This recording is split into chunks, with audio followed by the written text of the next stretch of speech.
दोस्तों नमस्कार, मैं भंडार देवा चैनल से। दोस्तों आज हम बताएंगे आपको कुछ महत्वपूर्ण जानकारियाँ। हर व्यक्ति अपने जीवन में समृद्धि प्राप्त करने के लिए, अपने कष्ट को दूर करने के लिए किसी न किसी अपने इष्ट देवता की पूजा पाठ करता रहता है।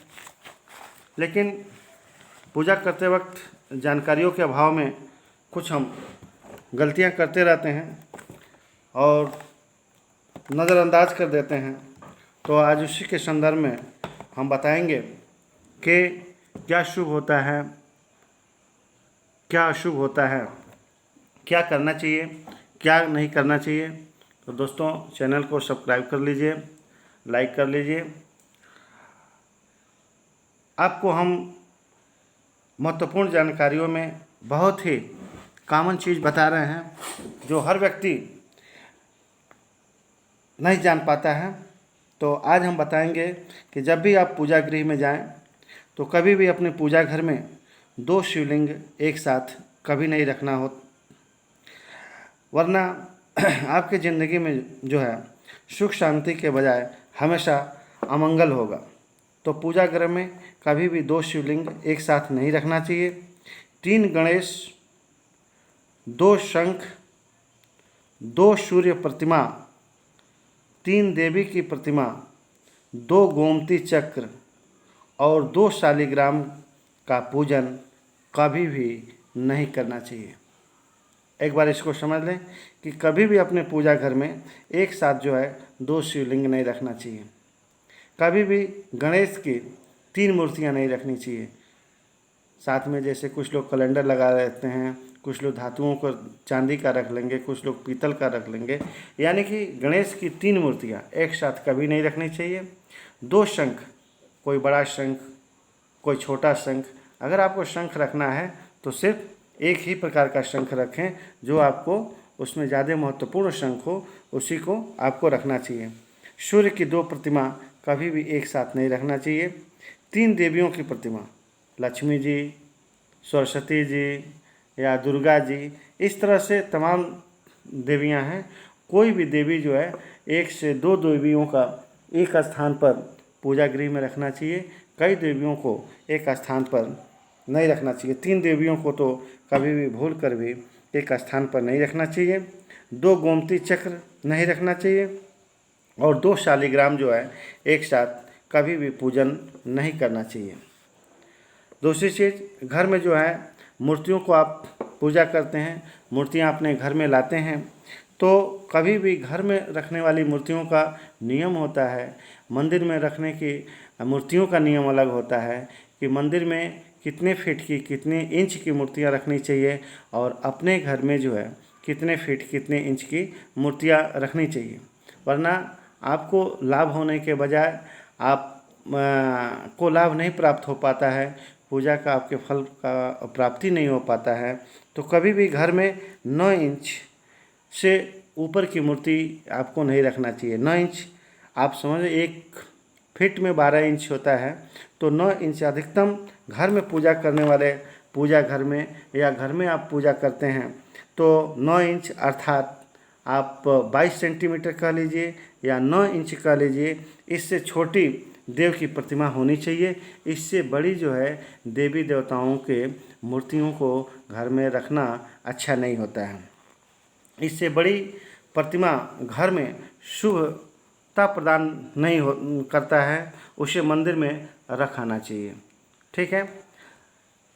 परिक्रमा जो होता है, परिक्रमा की देवी एक बार सूर्य की जो है, कभी भी जो देवी की प्रतिमा किया जाता है, परिक्रमा जो किया जाता है उसको जो आप एक चक्कर घूम लेते हैं, तो देवियों की, कोई भी देवी की अगर परिक्रमा करना हो तो सिर्फ एक बार परिक्रमा कर लेना चाहिए। लेकिन सूर्य की 7 बार परिक्रमा करना चाहिए। जब भी आप पूजा पाठ की थाली लेकर के घूम घूम कर पूजा करना है तो सूर्य की कम से कम 7 बार करेंगे तो बहुत ही शुभ और फलदायक होता है। गणेश का मात्र 3 बार, जब भी आप फेरा लें तो गणेश की 3 बार तक ले।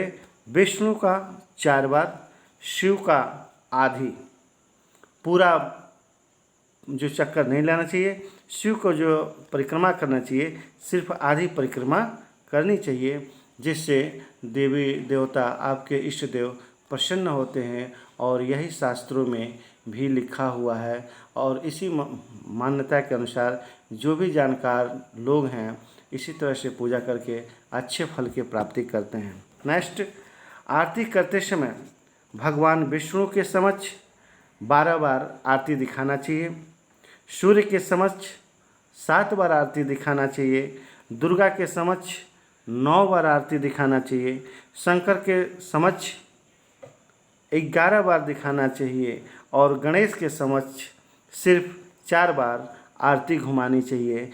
जो शुभ होता है, जो वैदिक है, जो आपको जिस भावना से आप पूजा और उसकी आराधना करते हैं तो आपकी पूजा सुनी जाएगी और आपके मनोवांछित फल की प्राप्ति होगी, अगर इस तरह से आप इस विधि विधान का पालन करते हैं। नेक्स्ट जो है, पूजा करते समय केवल भूमि पर न बैठे। कुछ लोग होते हैं जैसे नहा धोकर आए और पलाथी मार करके ज़मीन पर बैठ जाते हैं। कभी भी उस पलाथी मारने से पहले पूजा पर बैठने किसी चटाई का उपयोग करें या कुछ भी भूमि पर बिछाकर अपना आसन जरूर बना लेना चाहिए। बिना आसन के बैठने से सारा पुण्य, सारा पूजा का फल जो है आपको प्राप्त नहीं हो पाता है।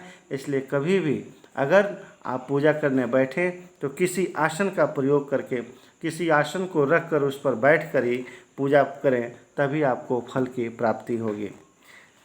शिलान्यास सर्वप्रथम आग्नेय दिशा में होना चाहिए। शेष निर्माण प्रदक्षिणा क्रम से करना चाहिए।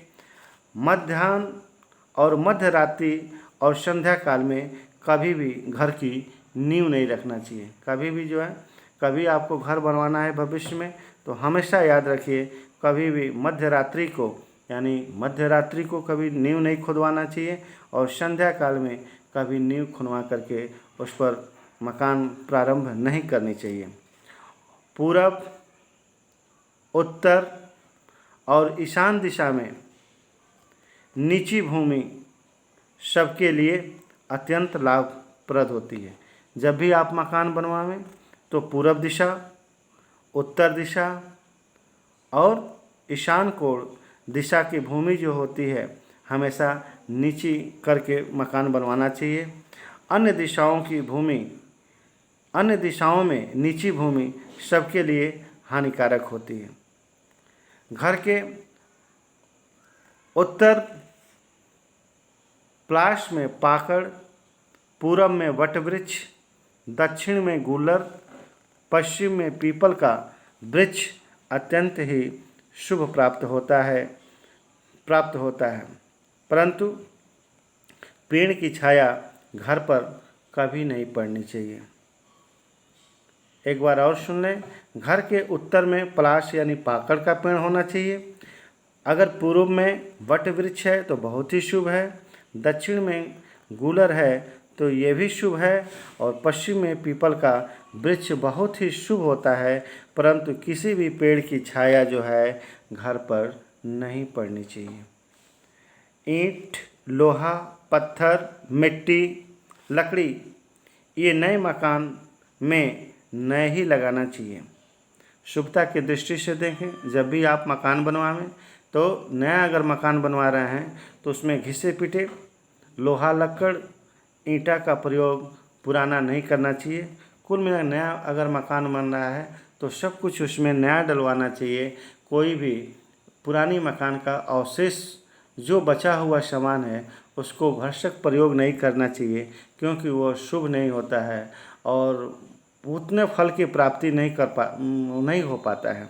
तो उससे बचना चाहिए कि जो भी ईंट हुआ या लोहा हुआ या पत्थर हुआ या गिट्टी हुआ या लकड़ी का जो दरवाज़ा हुआ, तो इस तरह जो मकान में पुरानी मकान में लगा हुआ है उसको नए मकान में ला करके नहीं लगाना चाहिए।